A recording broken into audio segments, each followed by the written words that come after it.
eso es bueno, eso es bueno. Entonces hoy día llegamos a un lugar, a un pasaje que estamos viendo que nos va a ayudar a entender la importancia de tener algo diferente en nuestra vida y de ser diferentes también en nuestra vida. Entonces, qué lindo. Quería hacer ese comercial de eternidad, de que veo algo bueno, algo lindo que está pasando en el ministerio. Hay cosas difíciles, pero nos animamos los unos a los otros. Oremos. Señor, gracias una vez más por ayudarnos a estar aquí.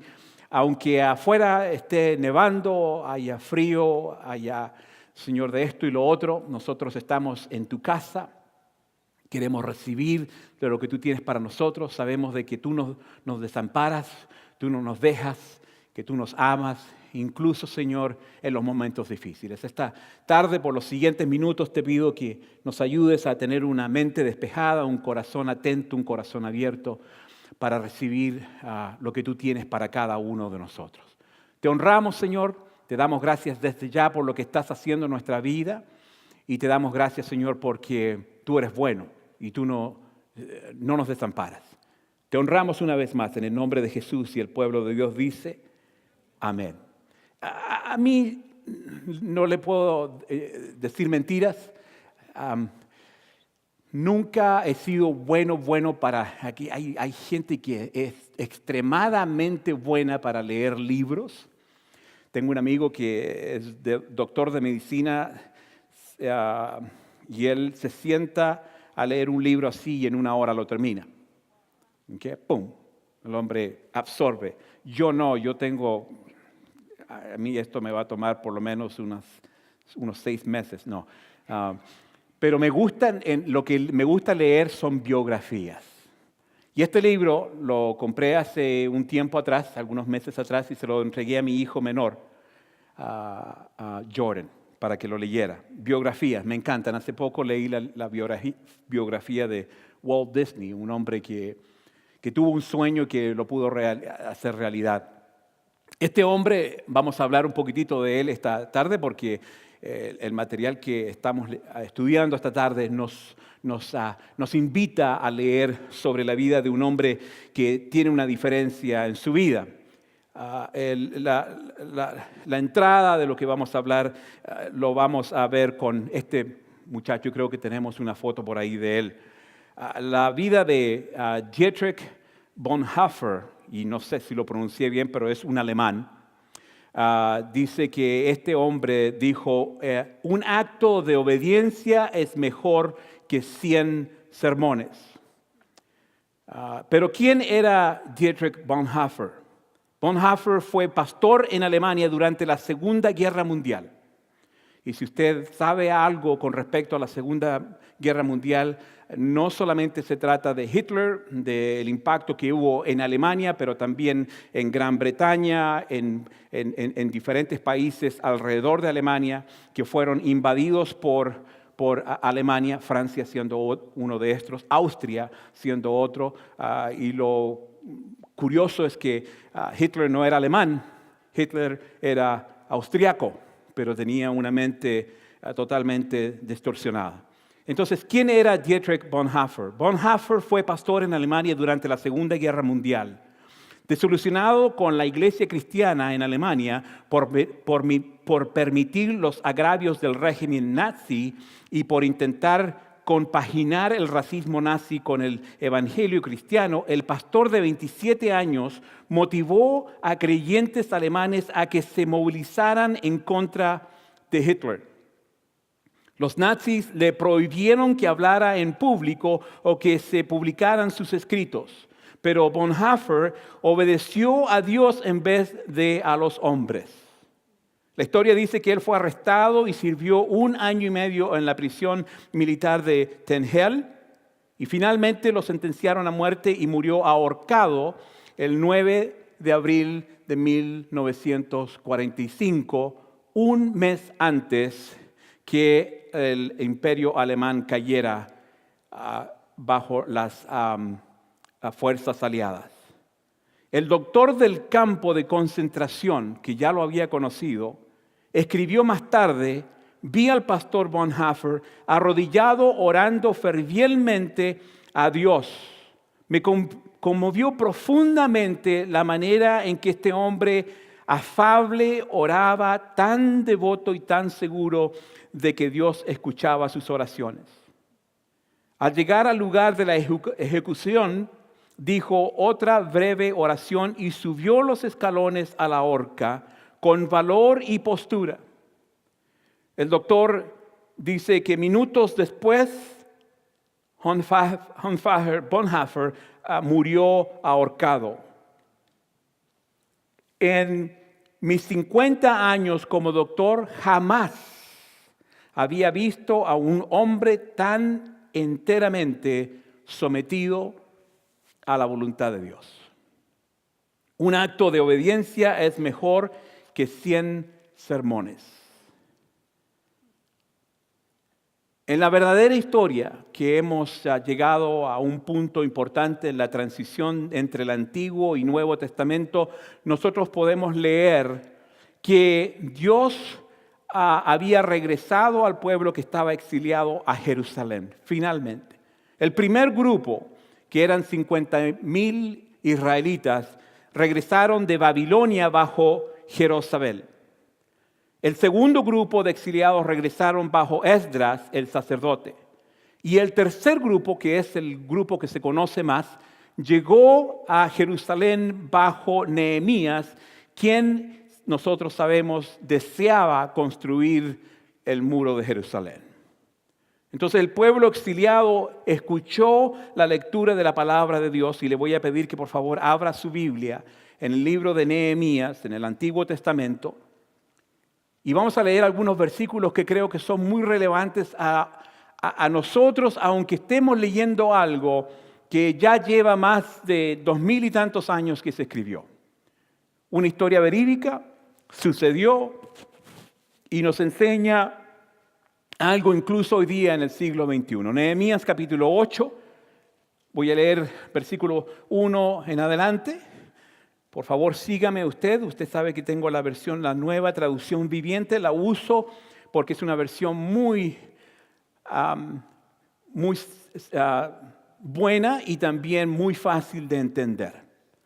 Entonces aquí estamos leyendo, Esdras está leyendo la ley al pueblo. Ya había llegado el pueblo a Jerusalén y en octubre, cuando los israelitas ya se habían establecido en sus ciudades, dice la Escritura, todo el pueblo se reunió con un mismo propósito en la plaza justo dentro de la puerta del agua. El versículo 1 dice, le pidieron al escriba Esdras que sacara el libro de la ley de Moisés, la cual el Señor había dado a Israel para que la obedeciera. El versículo 2 nos da una fecha específica, dice, así que el 8 de octubre el sacerdote Esdras llevó el libro de la ley ante la asamblea que incluía a los hombres y a las mujeres y a todos los niños con edad suficiente para entender.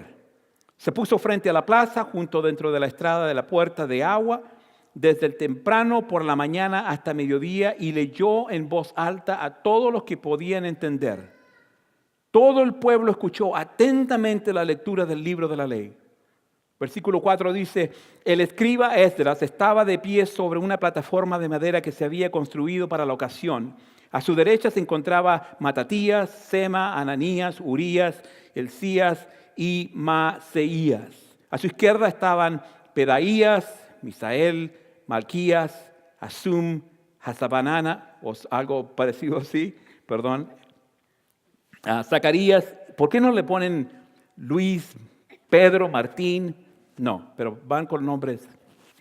Y dice que Esdras estaba de pie en la plataforma a plena vista de todo el pueblo. Cuando vieron que abría el libro, se pusieron todos de pie.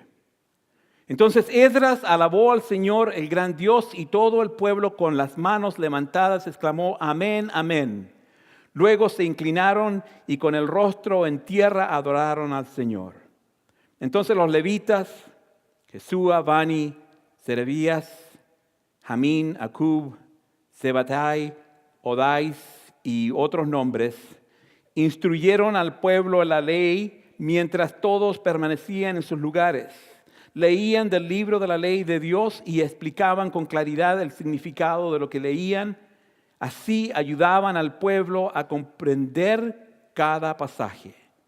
Luego Nehemías, el gobernador, Esdras, el sacerdote y escriba, y los levitas que interpretaban para el pueblo dijeron: no se lamenten ni lloren en un día como este, pues hoy es un día sagrado delante del Señor su Dios. Pues todo el pueblo había estado llorando mientras escuchaban las palabras de la ley. Nehemías continuó diciendo: vayan y festejen con un banquete de deliciosos alimentos y bebidas dulces y regalen porciones de comidas a los que no tienen nada preparado. Este es un día sagrado delante de nuestro Señor. No se desalienten ni se entristezcan, porque el gozo del Señor es su fuerza.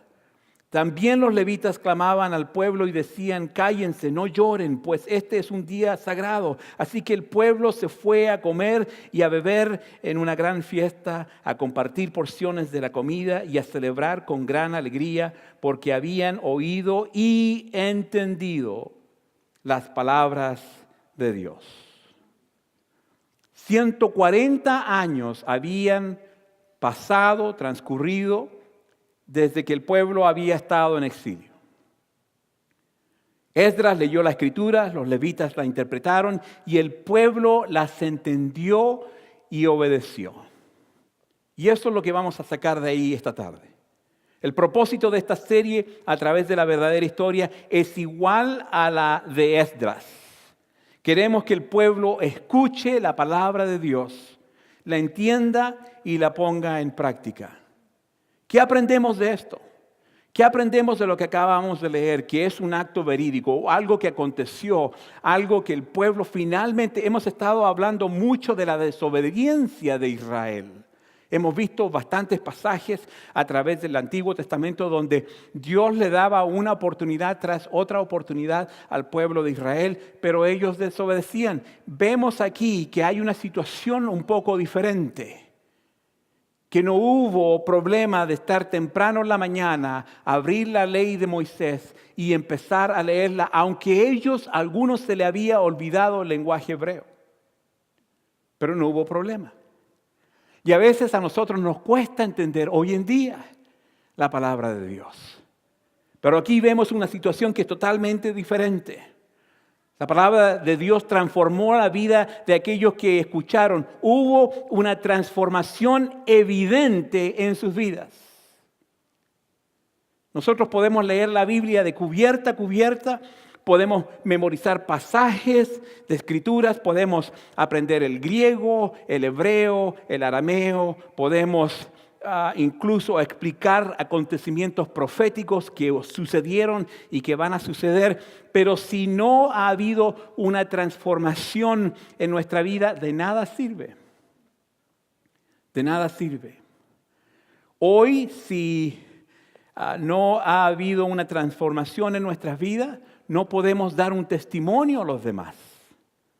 A veces es difícil distinguir a los cristianos porque sus modales se parecen muchos a los del mundo.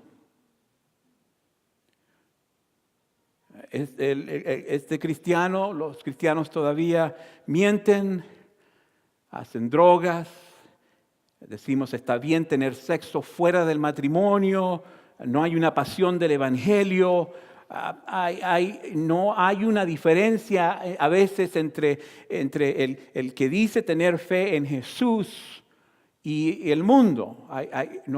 Hay mucha semejanza, Hay veces donde alguien pone en Facebook dos fotos y dice encuentra las 7 diferencias. Y uno empieza a mirar y dice, que la pata ahí está más corta, el pelo rubio acá y acá es moreno. Y entonces uno se puede dar cuenta de las diferencias, pero hay veces que es difícil ver la diferencia en un creyente. Y no estoy hablando de nadie en particular, solamente estoy hablando de la iglesia en general. A veces nos cuesta dar un ejemplo porque nuestros modales a veces se pueden parecer mucho a los de aquellos que todavía no conocen la grandeza de Dios. Entonces, esto nos obliga hasta cierto punto a ver un ejemplo de alguien que tuvo una transformación evidente en su vida. Algo sucedió, algo pasó en la vida de esta persona que causó una diferencia evidente, sustancial en la vida de esta persona. Y obvio, la esperanza nuestra es de que también sea el caso con usted. Si usted me hubiese conocido cuando yo no conocía al Señor, usted diría, wow, ¿y qué pasó? ¿Ah? Las cosas que yo hacía antes son diferentes a las cosas que hago hoy día. Y eso me imagino que debe ser el caso con todos nosotros en este lugar. Y eso debe ser. En el Nuevo Testamento vemos muchos ejemplos de vidas que fueron transformadas, también en el Antiguo Testamento, pero vamos a concentrarnos esta tarde en una persona. La Biblia nos habla de Saúl, que más tarde se convertiría en el apóstol Pablo. Y la Escritura nos dice en el libro de Hechos, capítulo 9, nos dice, mientras tanto, Saulo pronunciaba amenazas en cada palabra, escuche bien por favor, y estaba ansioso por matar a los seguidores del Señor. Dice, así que acudió al sumo sacerdote, le pidió cartas dirigidas a las sinagogas de Damasco para solicitarle su cooperación en el arresto de los seguidores del camino que se encontraban ahí. Su intención era llevarlos a hombres y mujeres por igual de regreso a Jerusalén encadenados. La misión de Saulo que él tenía en su vida era de perseguir y destruir a los cristianos. Esta era la misión de este hombre. Hablemos un poquitito de Saulo o eventualmente el apóstol Pablo. Saúl nació en Tarso, dije Saulo, es Saúl. Saúl nació en Tarso, en la provincia, en la esquina sureste de lo que nosotros conocemos hoy día como Turquía. Él era de linaje benjamita y ascendiente hebreo. Sus padres eran fariseos, fervientes nacionalistas judíos que se adherían estrictamente a la ley de Moisés. Y ellos querían proteger a toda costa a sus hijos de lo que ellos llamaban la contaminación de los gentiles.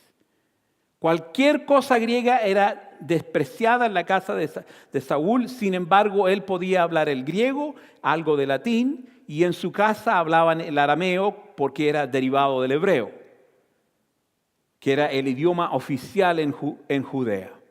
La familia de Saúl era ciudadana romana, pero veían a Jerusalén como una ciudad verdaderamente sagrada y santa. A la edad de 13 años, Saúl fue enviado a Israel para aprender de un rabino llamado Gamaliel, bajo el cual Saúl dominó la historia judía, los salmos y las obras de los profetas.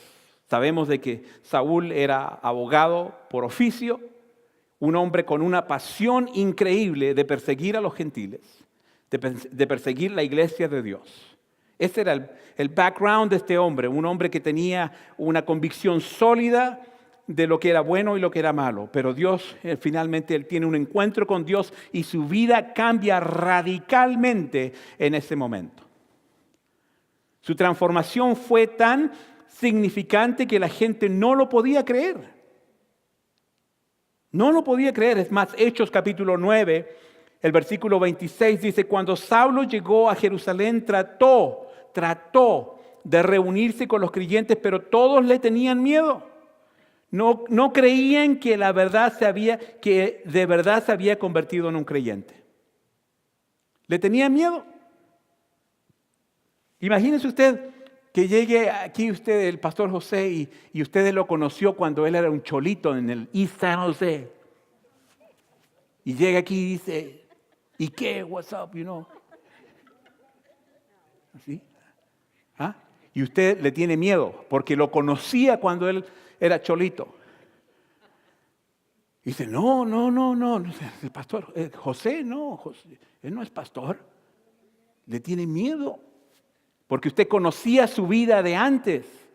Y nos cuesta procesar ese asunto porque en cada momento usted dice, va a sacar un cuchillo porque estaba en el East San Jose, King Road and Story Road and whatever. ¿Ah? Y así era lo que pensaban los creyentes con respecto a Saúl. Así de tremendo era este hombre. Su misión en su vida era de perseguir a la iglesia. Es más, Jesús le dice, ¿por qué persigues a mi iglesia? Pero hubo una transformación tan significante en su vida, tan grande, que dice la Escritura de que la gente no creía que él se había convertido. Cuando Dios dio órdenes para que oraran por Pablo, para que se recuperara su vista, esta fue la respuesta de uno de los hombres. Acuérdese que cuando Saúl iba en el camino, tuvo el encuentro con Jesús, se cayó de su caballo y fue cegado por 3 días. El Señor dio órdenes para que impusieran manos en la vida de Saúl y dice que un hombre dijo, pero Señor, exclamó Ananías, he oído a mucha gente hablar de las cosas terribles que este hombre les ha hecho a los creyentes de Jerusalén. Efectivamente, eso es verdad. Lo que Ananías estaba diciendo era verdad.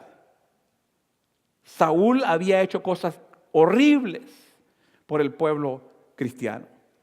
Y él dice, además tiene la autorización de los sacerdotes principales para arrestar a todos los que invocan tu nombre. Y dice, el Señor le dijo, ve porque Él es mi instrumento elegido para llevar mi mensaje a los gentiles y a reyes como también al pueblo de Israel. Y le voy a mostrar cuánto debe sufrir por mi nombre.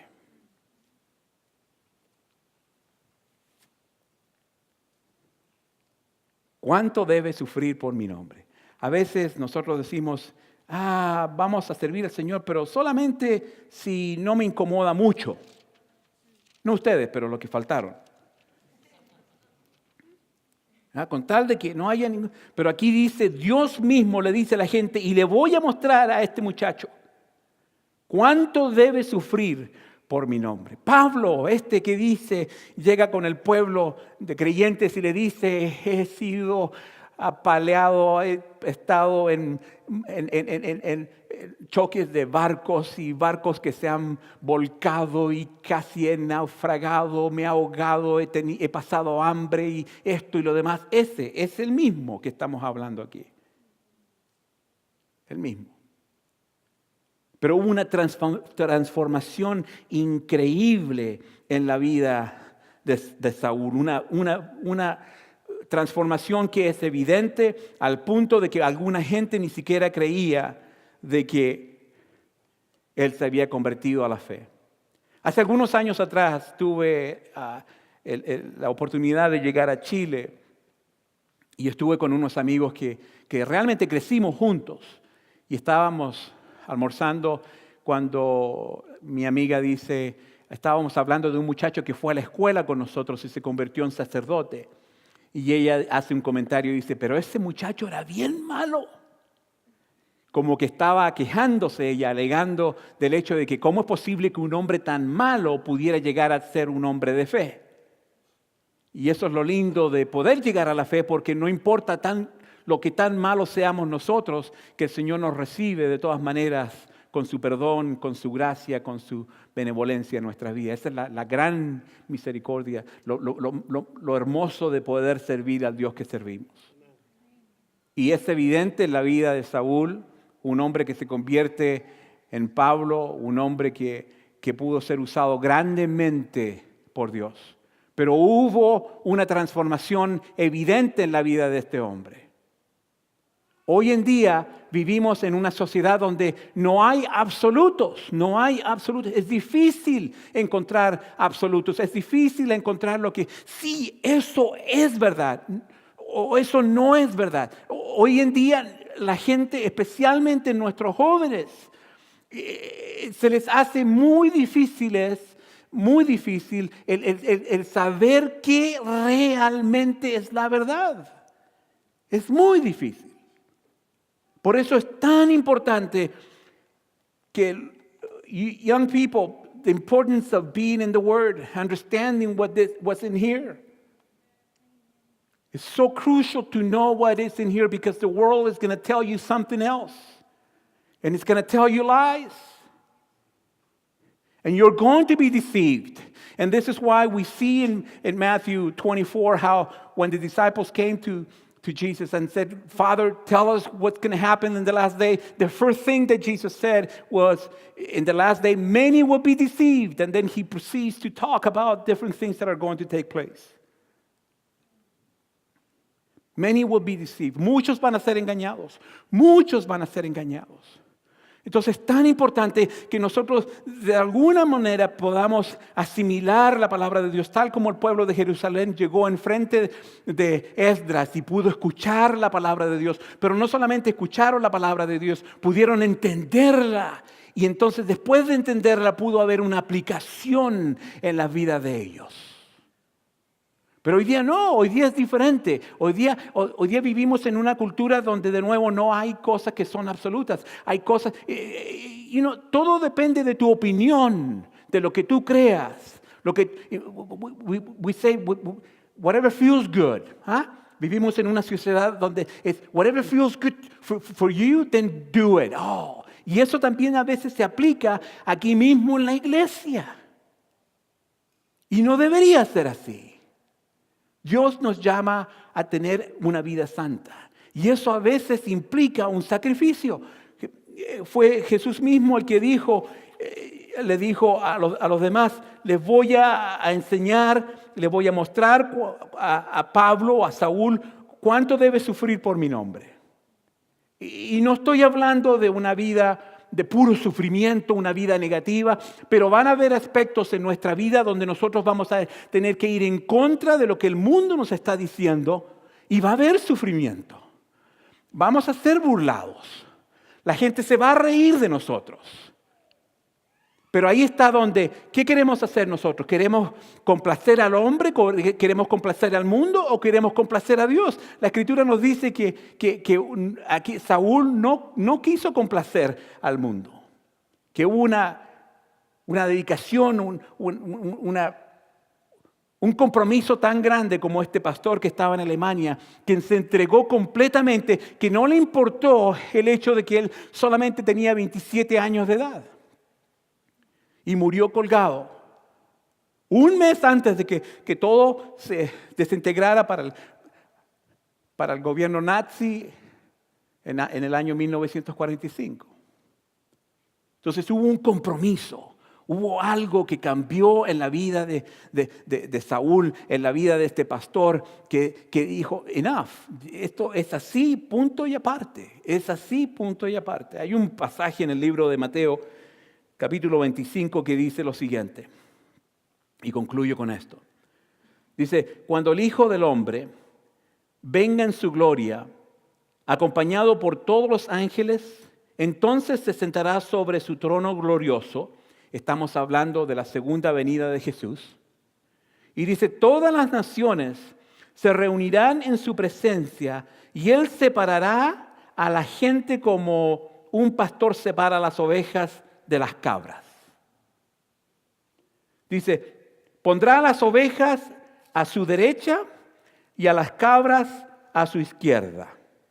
Entonces el rey dirá a los que están a su derecha, vengan ustedes que son benditos de mi Padre, hereden el reino preparado para ustedes desde la creación del mundo. Y la Escritura nos dice que los que están a su izquierda no van a tener la misma dicha. Entonces hay una diferencia entre las ovejas y las cabras. ¿Quiénes somos nosotros? ¿Somos ovejas o somos cabras? Yo quiero ser de los que están a la derecha del Señor. Dice, pondrá las ovejas a su derecha y las cabras a la izquierda. Entonces el rey le dirá a los que están a su derecha, vengan ustedes a las ovejas. Vengan ustedes que son benditos de mi Padre, hereden el reino que tengo preparado para ustedes. Los tiempos están cambiando. En todos lados vemos que hay un cambio radical. En todos lados donde vamos, especialmente en este país, creo que no hay la paz que teníamos, que estábamos acostumbrados a tener. O soy el único raro. Yo me doy cuenta de que hay una inestabilidad en estos momentos en este país por el gobierno, por lo que estamos viendo en el Medio Oriente. Hay cosas que están sucediendo que nos hacen a veces temblar.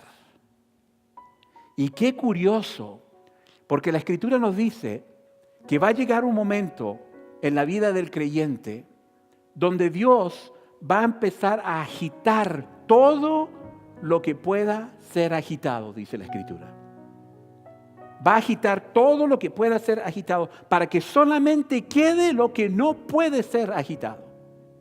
Imagínese usted un árbol de naranja o un árbol de limón. Si usted quiere agarrar un limón que está arriba, usted va a agitar ese árbol o esa rama para que caiga el limón. Si ese limón no está listo, no va a caer. Aquí es lo contrario. Aquí nos dice la Escritura de que aquellos que no están listos, aquellos que no están firmes en las cosas de Dios, van a caer. Y solamente van a permanecer aquellos que están firmes en las cosas de Dios.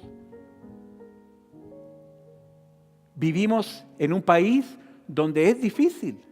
En la área de este país, de los Estados Unidos, la costa del oeste, es totalmente diferente al sur de los Estados Unidos.